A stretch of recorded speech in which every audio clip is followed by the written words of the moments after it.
O Senhor esteja convosco. Ele está no meio de nós. Proclamação do Evangelho de Jesus Cristo segundo Mateus. Glória a vós, Senhor. Naquele tempo Jesus disse aos discípulos: Em verdade eu vos digo, dificilmente um rico entrará no reino dos céus. E digo ainda, é mais fácil um camelo entrar pelo buraco de uma agulha do que um rico entrar no reino de Deus. Ouvindo isso, os discípulos ficaram muito espantados e perguntaram: Mas então quem pode ser salvo? Jesus olhou para eles e disse: Para os homens isso é impossível, mas para Deus tudo é possível. Pedro tomou a palavra e disse a Jesus: Vê, nós deixamos tudo e te seguimos, o que haveremos de receber? Jesus respondeu: Em verdade eu vos digo, quando o mundo for renovado e o Filho do Homem se sentar no trono de sua glória, também vós que me seguistes, havereis de sentar-vos em 12 tronos, para julgar as 12 tribos de Israel. E todo aquele que tiver deixado casas, irmãos, irmãs, pai, mãe, filhos, campos, por causa do meu nome, receberá 100 vezes mais e terá como herança a vida eterna. Muitos que agora são os primeiros serão os últimos, e muitos que agora são os últimos serão os primeiros. Palavra da salvação. Glória a vós, Senhor.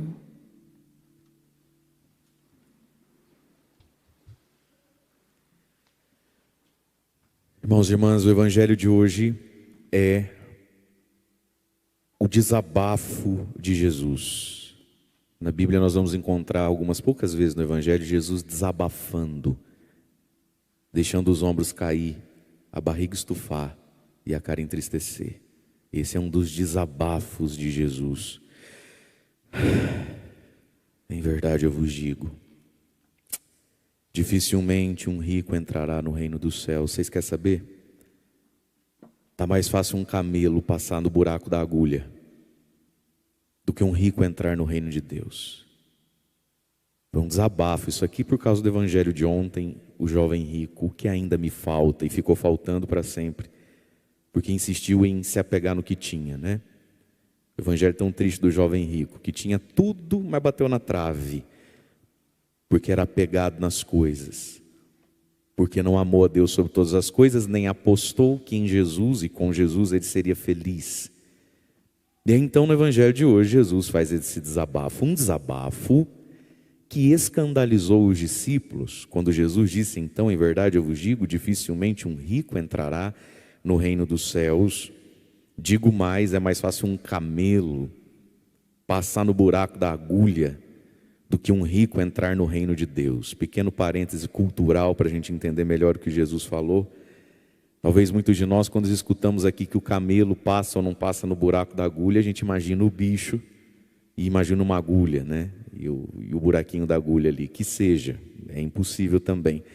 Mas no tempo de Jesus as cidades eram todas muradas, né? E tinha sempre uma grande porta que abria e fechava, abria no início de dia e fechava no início de noite. E por ali se passavam os camelos carregados de compras e de coisas, né? Para o comércio da cidade.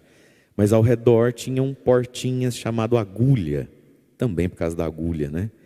E para passar na agulha tinha que virar de lado e murchar a barriga.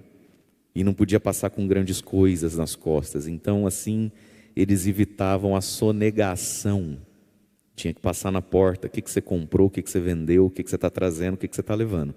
Não tinha como fugir da porta. Então tinha as portinhas de agulha para quem não tinha carregando nada, né? E também ajudava a fugir, a proteger a cidade. E para os inimigos terem um único acesso à cidade. Seja como for, a agulha que vem à mente de cada um de nós é impossível do mesmo jeito. Um camelo carregado daqueles sacos de coisas passarem numa portinha que só passa um de barriga, murchando barriga. Jesus, ao dizer isso, então, causou um escândalo. Porque olha o que diz o Evangelho. Ouvindo isso, que está mais fácil um camelo passar na agulha do que um rico entrar no céu, palavra de Jesus. Os discípulos ficaram muito espantados. Talvez hoje os discípulos e muitos de nós não fiquemos espantados. Sobretudo quem precisa conviver com quem é rico começa a entender o porquê que tem tanto deles no inferno. Então a gente já não fica tão espantado assim. Quando você precisa conviver, e muitos de nós convivemos com a mesquinhez, a mão sovina, os milindres dos ricos, o medo dos ricos, não é? O medo dos ricos, a fragilidade emocional dos ricos, a burrice emocional de muitos deles que vivem com depressões, pânicos, ansiedades e insônias. A gente não se espanta tanto com isso aqui. Mas os discípulos ficaram muito espantados e perguntaram: mas Jesus, então quem pode ser salvo? Vamos entender a pergunta. Na cabeça dos discípulos à época havia, por tradição de alguma teologia dos judeus antes da intuição da vida eterna, mas essa teologia está até hoje nas igrejolas de esquina, o seguinte fato: quem é que vai se salvar? Não dá para saber, né? Dá para ter certeza? Quem se salva? Então vamos olhar para a vida para ver quem é que está nesse caminho aí. E aí a conclusão carnal humana, óbvia e primeira é o quê? Eu acho que fulano está perto de ser salvo. Se ele vai ser salvo eu não sei, mas deve estar muito perto. Por que você fala? Rapaz, onde bota a mão vira ouro, Deus é com ele. Onde bota a mão vira ouro, Deus é com ele. Porque tem hora que realmente parece isso. Um povo que não tem mais de guardar dinheiro, compra uma cartela de uma bis, ganha bis. Não é interessante isso? Aquelas madames chiquetosas, vai participar de uma cartelinha, de um bingo, de uma rifa de Tupperware. Quem é que ganha Tupperware? A rica, rapaz. Não é? A pobre continua na latinha de feijão lá, no coisa que você fala, não é possível, não tem hora que você fazer. Tempos atrás um sujeito ganhou na Mega Sena, foram ver, o sujeito já tinha o valor da Mega Sena no banco, já nos patrimônios dele. Então os discípulos perguntaram: Jesus, se é difícil para o rico e para o céu, nós que é pobre não precisa nem tentar, que não vai conseguir. Porque a riqueza era interpretada como um sinal de bênção divina. A gente escuta assim, ri assim, mas vamos trazer para nós aqui. Talvez no primeiro momento pelo avesso da coisa. Será que Deus me ama? Será que Deus lembra de mim porque eu sou pobre? Porque a coisa não está fácil para o meu lado?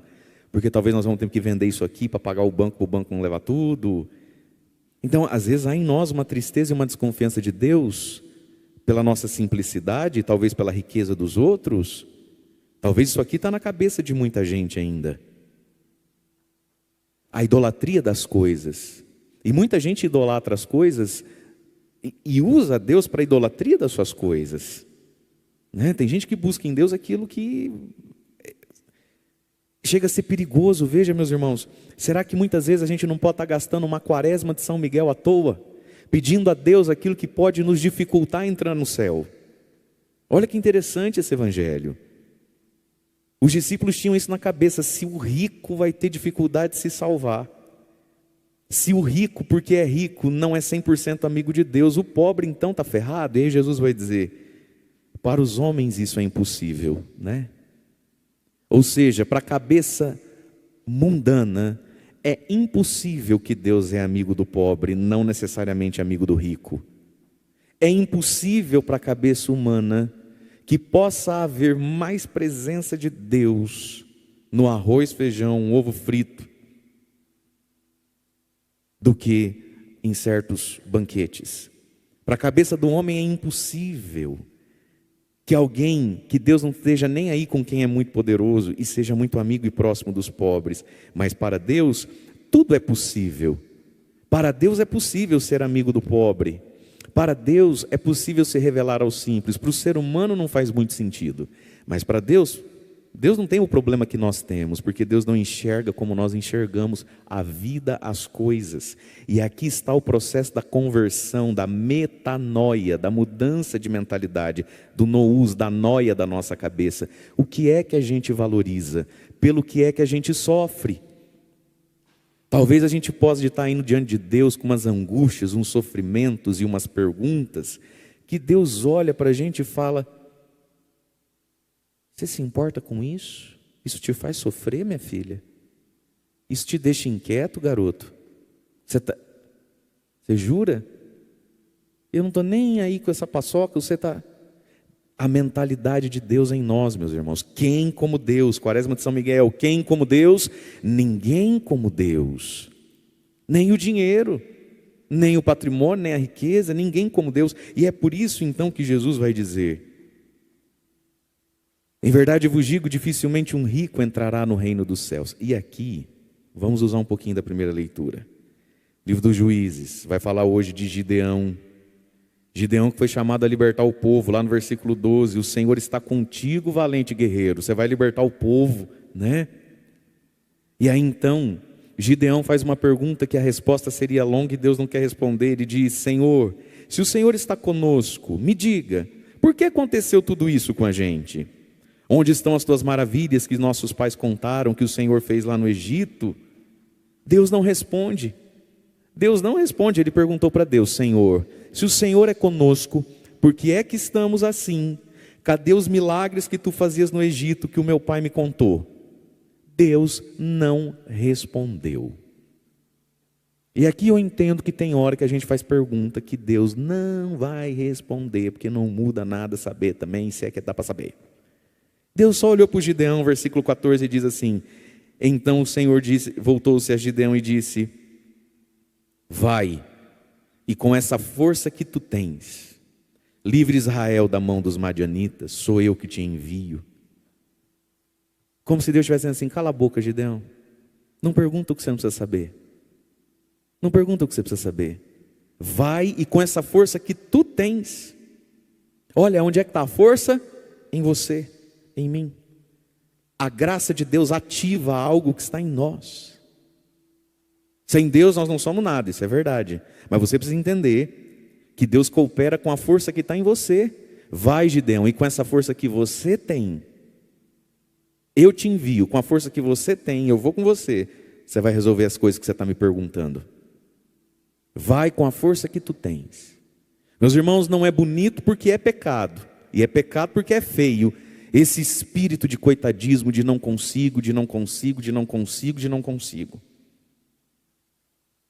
É pecado porque é feio. E toda feiura é pecado. Vai com a força que você tem. Liberta Israel, Gideão. Gideão vai pedir um sinal. Senhor, te peço que o Senhor me dê um sinal. Ele vai pedir o sinal para Deus. E Deus vai dar o sinalzinho para ele. Porque olha o que ele diz: como poderei eu libertar Israel? Minha família é a mais humilde de Manassés, e eu sou o último da casa do meu pai. Das tribos todas, a mais pobre, a mais defasada foi a tribo de Manassés, das 12 tribos. E ele é o último dos pequenos clãzinhos do clã Manassés. Ele era o mais pobre de Gideão. Ele estava na eira ali trabalhando, mas ele era o mais simples da mais simples. E aí ele fez uma conta humana: como eu vou libertar Israel? Se eu sou do clã mais simples, e dos mais simples eu sou o mais simples, como eu poderei? Minha família, não me vejo nesse papel. Deus diz: eu estarei contigo. Tu derrotarás os madianitas como se fossem um só homem. Aí ele diz: Senhor, se achei graça diante de ti, me dá o sinalzinho que ele vai pedir lá. Mas vamos ficar só por aqui. Irmãos e irmãs, Gideão fez uma conta. Para o homem, Gideão, é impossível que um homem simples como você tenha uma missão tão grande na vida. Para Deus tudo é possível, Gideão. Quem como Deus? Para os homens é impossível que Israel comece a se reavivar e se libertar através da tribo de Manassés e não através da tribo dos levitas, dos sacerdotes. Mas para Deus tudo é possível, Gideão. Eu estarei contigo. Eu estarei com você, e você vai. E vai fazer o quê? E aqui está. Como é difícil para um rico, para um apegado, entrar no reino de Deus. Veja, meus irmãos, ter muito dinheiro não é pecado, mas é muito perigoso. Porque o dinheiro proporciona tudo o que é perigoso. Festa, prazer, coisas que ativam em nós um sentimento de divindade, de prepotência e autossuficiência, os melhores médicos, o melhor hospital, o melhor remédio, o melhor plano de saúde, o melhor advogado, o melhor psiquiatra, o melhor psicólogo, a viagem dos sonhos, ativa tudo aquilo que faz o ser humano ficar burro, idólatra, e esquecer que existe Deus, né?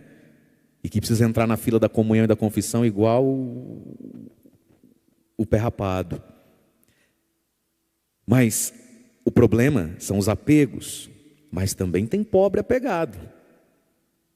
Também tem gente, meu amigo, que por causa de uma xicrinha lá, de um copo de massa tomate de café que cai na pia, trinca e quebra, a casa cai. Também tem gente que consegue arrumar inferno por coisa nenhuma. E olha só o Gideão. Gideão foi chamado e aceitou um chamado. Porque ele se desapegou. Ele era pobre, mas ele tinha as coisinhas dele. Ele tinha a lavourinha dele, ele tinha a plantaçãozinha dele, ele tinha a peneirinha dele, era dele. Ele trabalhou, ele comprou, ele vai deixar? Deixou. A renúncia por uma missão maior.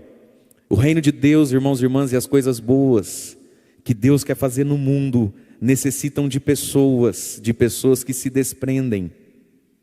Às vezes a gente olha para o mundo e fica, né? A gente olha e fala, nossa, mas ali podia ter tal coisa. Nossa, mas ali podia ser assim. Nossa, mas tinha que ser tal forma. Já imaginou que bonito que ia ser? Se aqui tá, imaginar, todo mundo imagina. A questão é, quem é que veste essa camisa? Quem é que abraça essa causa? Gideão abraçou. Gideão deu um rumo, um propósito para a vida porque ouviu a voz de Deus. Diferente do jovem rico. E diferente de tudo que Jesus está nos ensinando aqui. E aí então, com a força de Deus, ele vai fazer tudo o que fez. Mas aí, no final da leitura, quando ele pede um sinalzinho para Deus, só para confirmar, e Deus deu, diz assim, Gideão então diz assim, ai de mim, Senhor Deus, eu vi o anjo do Senhor face a face. E Deus disse, a paz esteja com você, não tenhas medo, você não vai morrer não, rapaz. O Senhor é a tua paz. Aqui tem algo de bonito. Gideão pediu um sinal a Deus. Deus sinalizou. E Gideão internalizou o dom do Espírito Santo mais importante, o dom do temor, a reverência, o respeito a Deus. Minha gente, nós vamos rezar bem essa quaresma de São Miguel por nós e pelos nossos, porque as pessoas estão perdendo o temor depois de terem recebido sinais. Elas não temem a Deus. Pediu um sinal, pediu uma bênção, teve sinal, teve bênção. Pediu para morrer, está vivo, gordo, está corada e não teme a Deus. Ai de mim. E aqui ele se transformou em servo de Deus por uma profunda gratidão e por um profundo saber da realidade de Deus.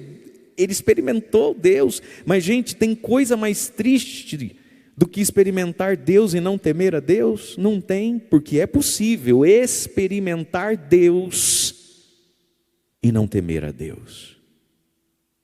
É possível receber de Deus coisas que gente melhor do que eu não está recebendo. Ou você nunca se sentiu envergonhado diante de Deus de ver que você rezou e alcançou coisa que gente que é evidentemente mais virtuosa que você rezou e não alcançou? Ou você não tem esse senso na sua cabeça? Você acha que tudo que você pede Deus dá é porque Deus é bom, mas você merece? Esse constrangimento que a gente tem que ter às vezes na vida diante de Deus, isso nos converte. Paulo diz, o amor de Cristo nos constrange, deixa a gente envergonhado. Você nunca parou para pensar que você pediu e alcançou, glória a Deus, coisa que tem gente que é mais santo, que tem um coração maior, que tem uma vida mais pura, que tem uma devoção mais fervorosa, pediu aquilo e não alcançou. A pior coisa do mundo, tem cheiro de capeta e de inferno nisso, hein? É ver um sinal, receber uma graça e não temer a Deus. Ai de mim, eu sou pecador. Confessou em voz alta, essa dificuldade com a confissão. Meu Deus do céu.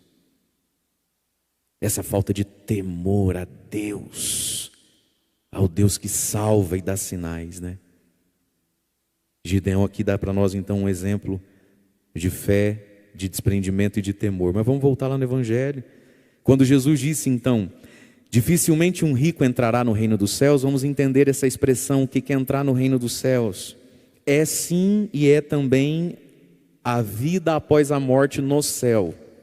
É sim, Jesus está dizendo, como é difícil para um rico entrar no reino dos céus. Só que a expressão reino dos céus, ela é maior que céu. Jesus não disse como é difícil para um rico entrar no céu. Ele disse entrar no reino dos céus. E um dia perguntaram a Jesus: Senhor, quando virá o reino de Deus, o reino dos céus? Jesus diz: em verdade eu vos digo, não está ali, não está lá, ele já está no meio de vós e dentro de vós. Portanto, o que Jesus está nos ensinando aqui? Jesus está nos dizendo uma coisa muito clara. O rico, ele não tem só dificuldade de entrar no céu depois que morre, ele tem dificuldade de entrar em Deus nessa vida. Porque onde é que está o reino dos céus? Jesus disse, não está ali, não está lá, está no meio de vós. Por que é difícil para o rico entrar no reino dos céus? Porque é difícil o reino dos céus entrar no rico.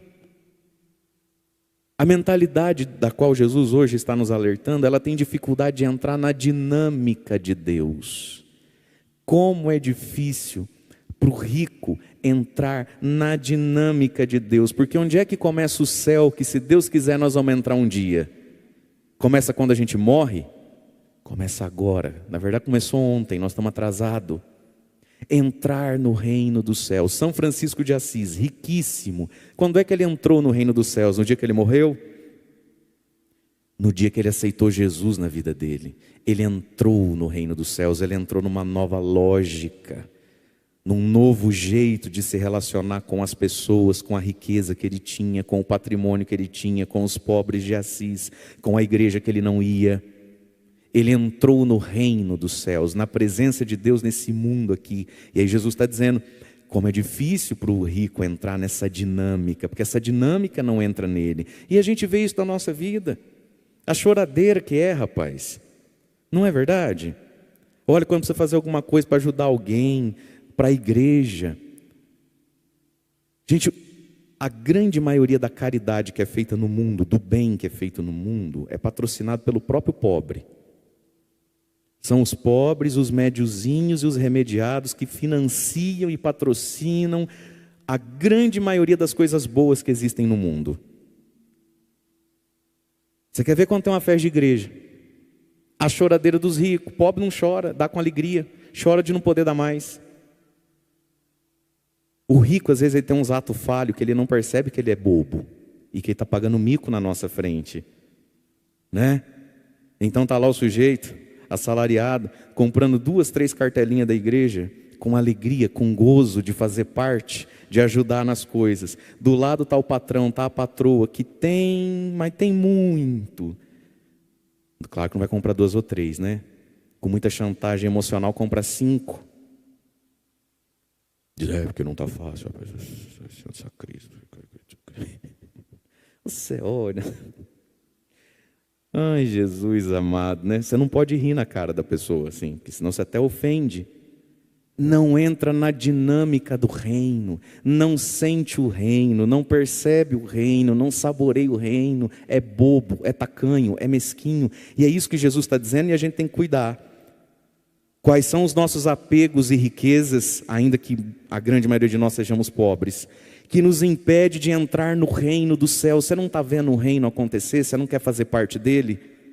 Você não está vendo o reino de Deus acontecer? Você não quer interagir com ele? Você não quer patrocinar ele? Você não quer se envolver com ele? Olha, o reino dos céus está acontecendo. Mas como é difícil isso entrar na cabeça de quem é apegado, de quem é idólatra do dinheiro e das moedas. É difícil. A pessoa não entende essa dinâmica acontecendo, o reino de Deus está acontecendo, você não sente vontade de entrar? Você não sente vontade de pôr um pé dentro dele, ficar dentro dele? Mas nem entende essa dinâmica, vê politicagem em tudo, vê maldade em tudo. Quanto é que eu vou ganhar com isso? Quanto é que eu vou perder com isso? Olha o reino de Deus acontecendo, você não sente vontade de facilitar o reino de Deus na vida das pessoas? Tacanhos, mesquinhos, sovinas, em tudo vê despesa, em tudo vê prejuízo, em tudo faz conta miúda. O reino de Deus não tem preço, mas ele custa. Do nosso tempo, dos nossos dons, das nossas finanças, ele custa. Você não sente vontade de se envolver com isso? Que pena, que dó, não sente. Não sente vontade de entrar no reino, não entra na cabeça, né? E aí Jesus então diz tudo isso. Pedro olha para Jesus e fala: Senhor, eis que deixamos tudo para te seguir. O que haveremos de receber? O que vamos ganhar? Portanto, Pedro aqui, na pergunta que faz, mas na verdade que diz, deixamos tudo para te seguir, Pedro já tem um entendimento que o jovem rico não tinha. Ele tinha um entendimento que Jesus custa. Deixamos tudo, mas que Jesus vale. Como diz Santa Teresa d'Ávila, é justo que muito custe aquilo que muito vale. Pedro, ao dizer, eis que deixamos tudo para te seguir, é verdade, ele tinha deixado tudo. Então ele entendeu que Jesus custa, mas vale, senão não tinha deixado. Por que deixou? Porque sabe que vale. Mas ele coloca uma pergunta: o que haveremos de receber? E aí Jesus diz para ele algo que chega a ser paradoxal. Quando Jesus passa na vida da pessoa, ele diz assim: deixa tudo que você tem, vem e segue-me. Não, deixa tudo. Agora vem. Jesus, o que eu vou ganhar com isso? Tudo que você deixou, 100 vezes mais. Para nos ensinar, meus irmãos, que o pecado não é essencialmente o que a gente tem, é o modo como a gente se relaciona. Por isso Jesus disse: todo aquele que tiver deixado, por causa do meu nome, por causa do evangelho, casas, até porque só dá para morar em uma, irmãos, irmãs, pai, mãe, filhos, campos, por causa do meu nome. Jesus fez lista de pecado aqui? É pecado ter casa? Não. Quem como Deus, vamos comprar uma casa própria, amém? Quem precisa aí, fala amém. Vai sair do aluguel. Irmãos, irmãs, é coisa ruim ter irmãos, ter irmãs, ter família? Não, valemos São José, salva a nossa, É coisa ruim ter pai e mãe? Quem como Deus para curar o papai e a mamãe da pressão alta, da diabetes, tá velhinho, mas nós queremos ele mais 10, 15 anos com a gente ainda, amém? Sim ou não? 20, quem sabe, por que não, não é? É coisa ruim ter filhos? Quem não tem é que sabe a dor que é. Ainda que você me olhe e diga: se o senhor conhecesse o meu, tá, mas isso é para conversa para outra hora. Quem como Deus na vida desse filho aí, dessa filha aí? Campos, patrimônio. Não é coisa boa? Você tem um pé de meia? Tem gente que não tem um pé de meia, tem um meião inteiro. Uma gaveta cheia de pé de meia, mas que seja. Jesus não fez lista de pecado. Jesus fez lista de coisa boa, e aqui a gente volta no que a gente meditou ontem. O reino de Deus não é feito de não pecar, não fazer mal para o outro. Porque Deus não é só isso. É uma renúncia amorosa de coisas boas. Por causa do quê? Por causa do meu nome. E aqui, deixa eu dar um tapa na orelha de muita gente olhando para mim, não dorme. Tem muita gente que vive dentro da igreja. Muita gente que vive dentro da igreja, mas nunca renunciou nada por Jesus. E quando vê alguém renunciando, faz o favor de atrapalhar. E aqui tem um ponto muito interessante. A facilidade que a gente tem para entender o valor da renúncia quando é para o mundo. Que você, todos nós, quem está em casa, ninguém de nós é burro. A gente sabe que tudo custa e custa muito. Então talvez tem gente aqui rezando para o São Miguel abençoar o esforço daquele filho que já vai para o 4º ano, está querendo fazer medicina e não passa. E para passar na medicina, ele está deixando pai, mãe, irmão, irmã, festa, é ou não é? Para entrar lá, aí pode. Talvez tem gente pedindo para o São Miguel honrar o esforço de um marido, de uma esposa, não sei, de alguém, o seu próprio, para passar no concurso da Polícia Federal. Aí pode, por causa desse concurso, deixar pai, mãe, irmão, irmã, missa, que tem que estudar. Nós entendemos o valor do deixar coisas para ter coisas. Todos nós entendemos, apoiamos, batemos palma e ainda rezamos para dar certo. E para a pessoa ter força para fazer renúncia. É ou não é verdade? Como esses dias uma partilhava comigo, falava assim: padre, eu achei tão bonita a atitude de uma amiga minha, que eu comecei a fazer um regime, eu dei uma emagrecidinha. Você notou? Primeiro que homem não nota essas coisas, né, filha? Você sabe que seu marido percebe o quê? Não sei nada. Segundo que eu sou padre, fica até chato eu notar. Não é que eu estou podendo notar também. Falei, né? Uma dessas só deu uma desinchada. Enfim, ela falou assim: Ai, eu fiquei tão feliz que eu conversei. Aí teve uma amiga que falou assim para mim: amiga, estou feliz por você. Parabéns. Vou rezar para você conseguir emagrecer tudo que você está sonhando emagrecer. Conta com as minhas orações. Tanto que eu te amo, essa é uma irmã para mim. Que bom ter amiga assim. Mas eu fiquei pensando cá com os meus botões. Se a futura magrinha partilhasse com a amiguinha, né? Que, sei lá, dia 29 de setembro, dia de São Miguel, né? Desconta 21 dias para chegar bem lá, talvez no dia de São Miguel, que ela vai começar a fazer um jejum de Daniel. O quê?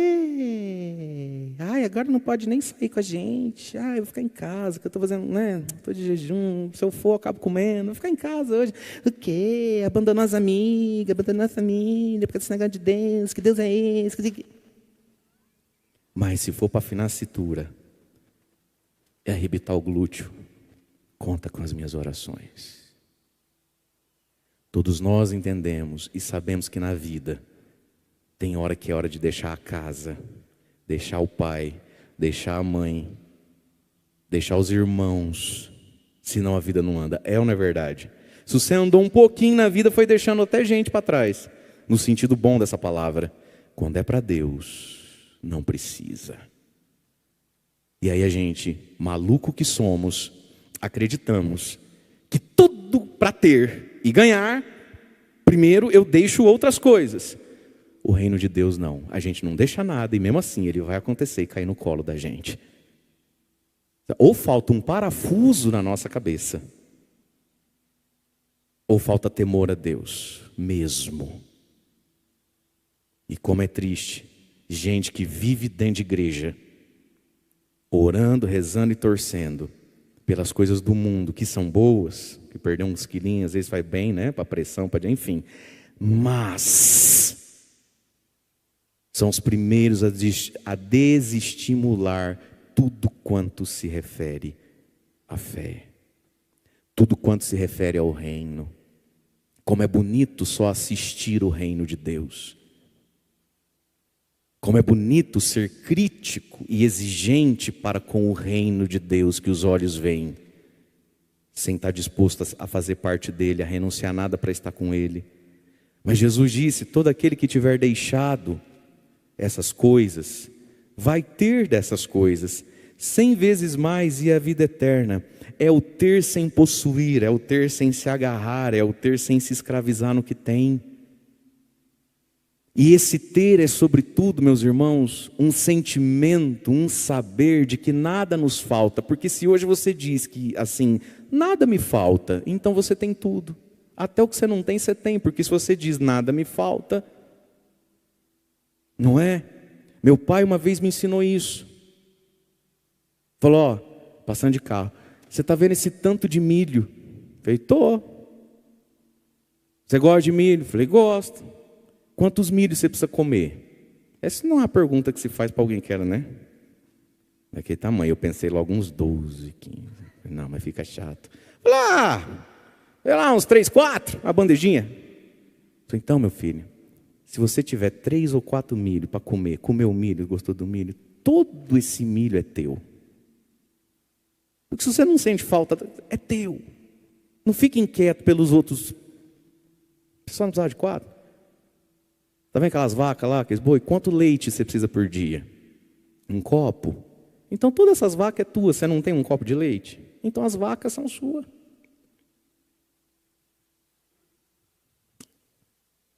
Quantos bifes você precisa? De novo, foi uma pergunta que me deixou. Eu para comer 4 bifes estava mole, filho. E nem precisa ser mole. Os dentinhos na mão. Quantos bifes você precisa comer? Então esses boi tudo é seu.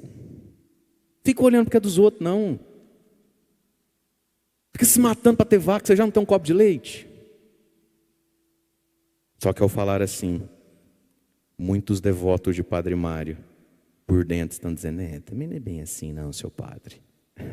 Como é difícil o reino de Deus entrar em você, né? Só que ao ouvir isso, gente aí, que me ama ouvir, dentro de você agora, você deu uma risadinha. Confessa para Deus, não para mim. Confessa aí dentro de você. Você deu uma risadinha e fala, como é difícil o reino de Deus entrar na gente.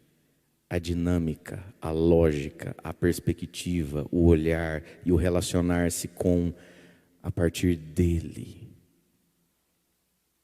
Vai ter 100 vezes mais.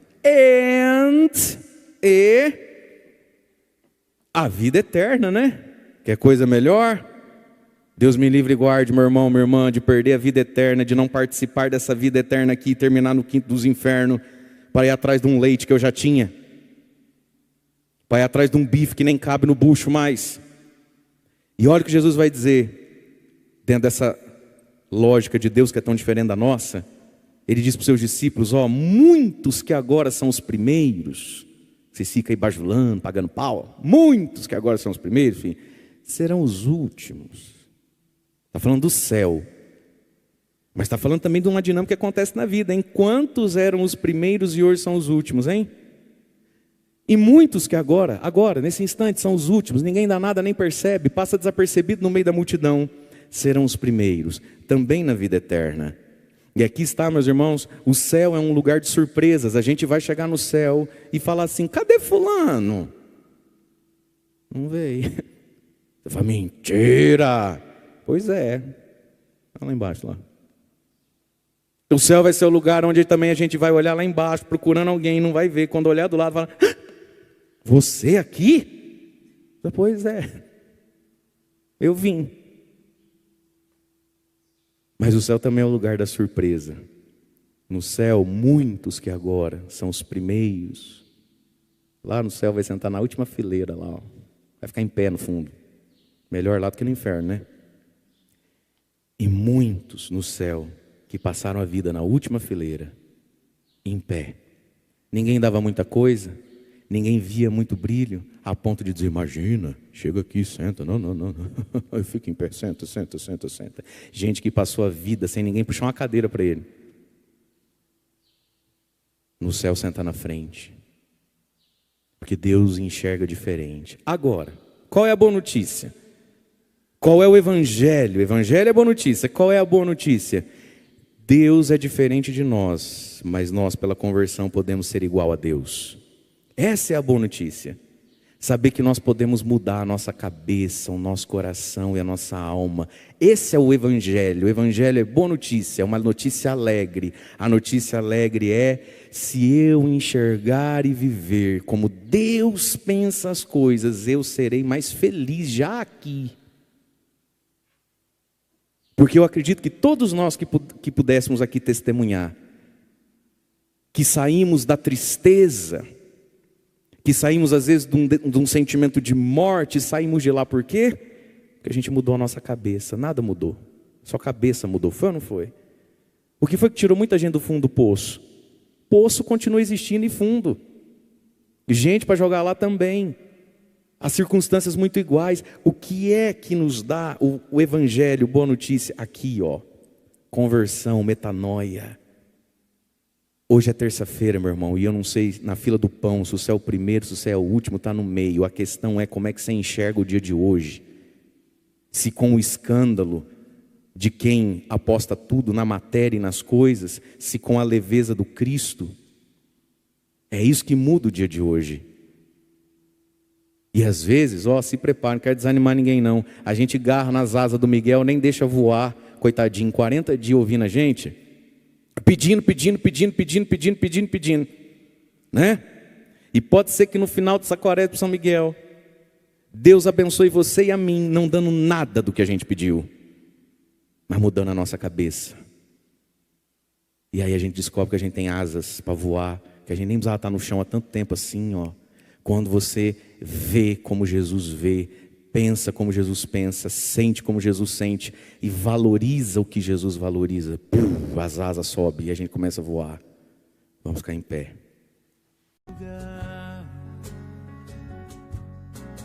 Vem, ó Santo Espírito, nossas